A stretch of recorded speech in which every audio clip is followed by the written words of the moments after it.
Amigos, welcome back to lesson number 6.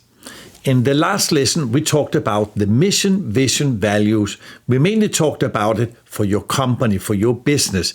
Either it is yours because you're the owner of the business, or if you're an entrepreneur, solo entrepreneur, or micro business, then you also need to have your own mission, vision, values. But you can even have a mission, vision, values for your personal life. What do you believe in? What is your mission? What are you doing in your life? What is your vision of your future in your life? You can even do a mission, vision, values for your family. So you discuss it with your spouses, etc. Spouse, not more. All right. So in this one here, we're now going to talk about the goals and the plans. Now we're going to get, let's say, down on earth, what exactly we want to achieve. So you maybe heard the saying, we want to keep our head up in the sky, to have dreams, visions, etc. But our feet have to touch the ground, so we are more practical about it. Now, before we kind of fix or find out or discover what exactly are the goals we want to achieve and what is the plans, how to achieve them. First, we need to do what we call a past review. So what you want to do here, you want to look into the past. What did you do in the past?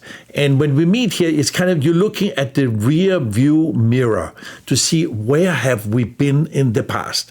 Now, the goals, of course, looking into the future. This is looking forward. Where are we going? But we first have to let go of the past. What can we learn from the past? Now, have you ever met somebody who's kind of very often complaining about the past, what they're not happy with in the past, what went wrong in the past, people they have conflicts with, and so they have this complaining about the past. Now, this is not very successful because you can't change the past. What has happened has happened. Certain things we need to forgive it, to let go of it, but the main thing is to let go of the past and only keep the experiences. What did we learn from it? What conclusions did we make from it? And so on. Now, how do we do this? This can be done in your company. You could do it once a year. You can look down, let's analyze this past year. Or you could do it every quarter or every month. You could technically speaking, do it every month or every week. So there's no limit or how much time we're looking at. So how we do it. So you have here is a template. It's called the past review. You first look at what was negative in the past period. And here you could write down, are there some specific failures where we didn't achieve what we wanted? Did we do some specific mistakes? Are there some areas where we were unsuccessful? And then you write, what were your conclusions from that? Are there some specific lessons in what was negative from last year? And second, now you look at what was positive in the last year. What did you accomplish? What results did you have? Where were you successful? Where were you proud? Where were you said, wow, this was really cool. I really like that. And then write down what were the conclusions of that. So the point here is you look at the past, whatever has happened, positive or negative, and then analyze it and write down what conclusions can we make from the past? What learning lessons were there? So we can let go of it and now we can focus on the future. And that's where the goals comes into the picture. So we could say we have two types of goals. There are material goals and there are non-material goals. Material, of course, how much money you want to make. Do you want a new car, new home, whatever? Non-material goals could be certain growth, people, the personnel in your team become more competent, there's more loyalty. We can call it customer retention. How many customers stays with you? They're not leaving. Is this retention growing, getting better? The same staff turnover. Is the staff retention also improving, etc.? So you can look at it in these two areas, material and non-material. Then we have three types of goals. They can be short-term, medium-term, and long-term. So a short-term goal could be as short as today, what we want to achieve today, or it could be for the week, or it could be for the month, or for the quarter, or for the year. But usually a short-term goal, it is like maximum 1 year. So here we need to see, what exactly do I want to achieve in this time period? Medium terms, depending how we did our short term, but a medium term, if we say a short term is 1 year, then a medium term could be 3 years or 5 years. And the long term could be maybe 10 years or 20 years into the future. So here we kind of define it into these 3 time frames of goals. Now, so after we understand that, now we're going to start to look what are the goals we have. And we now can do what we call a goals mind dump. So you take all the goals from your mind and dump them down on a piece of paper or on a computer. The point here is you want to write down all the different goals you have. Get them out of the head, the same as we did in the previous lesson when we talked about the frogs. You want to get the frogs out of your mind so they're living down on the paper. The same, the goals, not just living in your head. You're going to take them from your head into the physical world. And by writing them down on a paper, on a computer, you take them from your mind into the real world. Now, and then you can write the time frame here on the right. Is it a 1 year or 5 year or 10 year goal or a quarterly goal, whatever, how you want to define your timing in it. So just make a list of all the goals. And as you probably can be aware of, there's 2 areas of goals. We could say they are personal goals, family goals, etc., and business goals, company goals, etc., which is the 2 main areas of our life. Some of you maybe also have certain social activities, you have other groups you are part of, which will have different types of goals. If you're a politician, what are the goals for the country or your region, etc. Now, so this is step number 1. Write down all your goals. After we have done that, now we're going to prioritize these goals. Now we need to see which of these goals are first priority and which of these goals are second priority and which ones are third priority. So if we look at it there on the prioritizing, so if you talk about your health and fitness, is that a first priority? I hope so. Now, watching all the TV serials in the world should not be a first priority in our life. It should be kind of a third priority. It doesn't mean you cannot watch TV or serials, etc. But this is not the main thing in our life. We could even say the main thing is to keep the main thing the main thing. So what is the most important thing in our life? It is to make the important things the most important. Now, in Denmark, I have seen people take very unimportant things and make it very important. And the really important things in life, they make them unimportant, like health, fitness, social activities, quality of life, etc. should be very, very high priorities. So sit down for yourself or with your team and then prioritize these different goals you have. Now, after we have done that, now the time has come to take the most important goal first and make it into a SMART goal. You probably have heard about the SMART goal criteria. There is a couple of different versions of it. I personally like this version here the best. So the word SMART is an abbreviation of 5 English words. The first word of these words. So S, it's specific. M, it's measurable. A, it's ambitious. R, it's realistic. T, the timing of it, or etc., time frame of it. So that means let's say we take our number 1 goal, the most important goal in your life, at your business or your personal life, and now you want to convert it into a SMART goal. To give you a couple of examples, if we take a business goal, so let's say I want to be very profitable this year. I want to make a lot of money this year. Now, it's a goal, but it's not a SMART goal because it's not specific, you cannot measure it, etc. So if I say, for example, I want to make $1 million this year, then we can look at the SMART criteria. Is it specific? Yes. Can we measure the progress, and can we measure when we have achieved it? Yes. Is it ambitious? It depends. If I'm a multi-billionaire, then to make $1 million this year is not very ambitious. Now, so it has to be something where we have to stretch ourselves. We got to fight for it so that we feel this feeling of achievement when we get it. Is it realistic? Again, it depends. If I don't even have $100 to my name, and I say, oh, this year I want $1 million, but I have no plan, it's just, we could call it a hallelujah goal, it's only a head in the sky, but there's no feet on the ground. So it has to be possible with hard work and smart work to achieve it. And T, is it timed? Yes, it's the end of the year, I want to make $1 million. So this could be a SMART goal.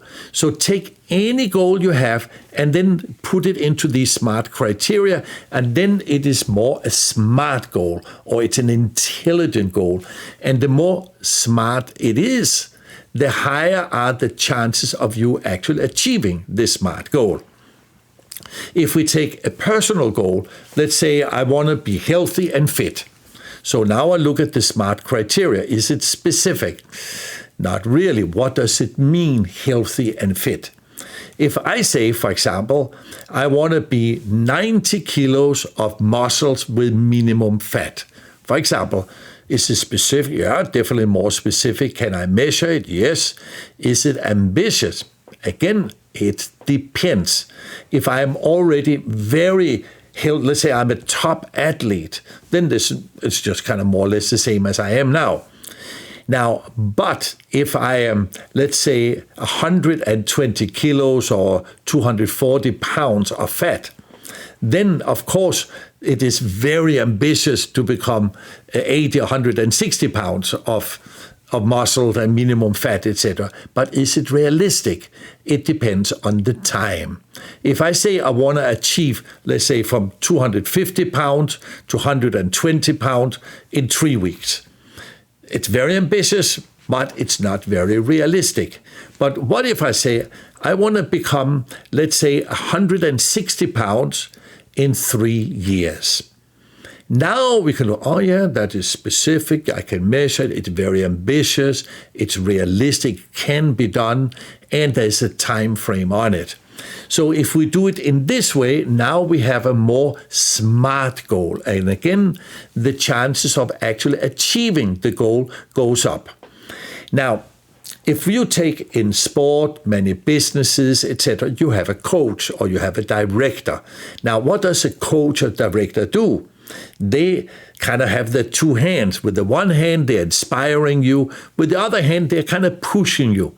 So ideally, you need to have some kind of a motivational factors to do it. So if you're on your own, so you write down your SMART goal here, and then you write, oops, I went a little bit too fast, so we go back. So you write down your SMART goal, and now we're going to want to get motivated for it. So here you write down, what are the benefits to me if I achieve this goal? What values do I get from achieving this goal? So that you go, oh, wow, it is really valuable. I will get a lot from it. And second, what are the benefits to others by me achieving this goal, or us achieving this goal if it's a team goal?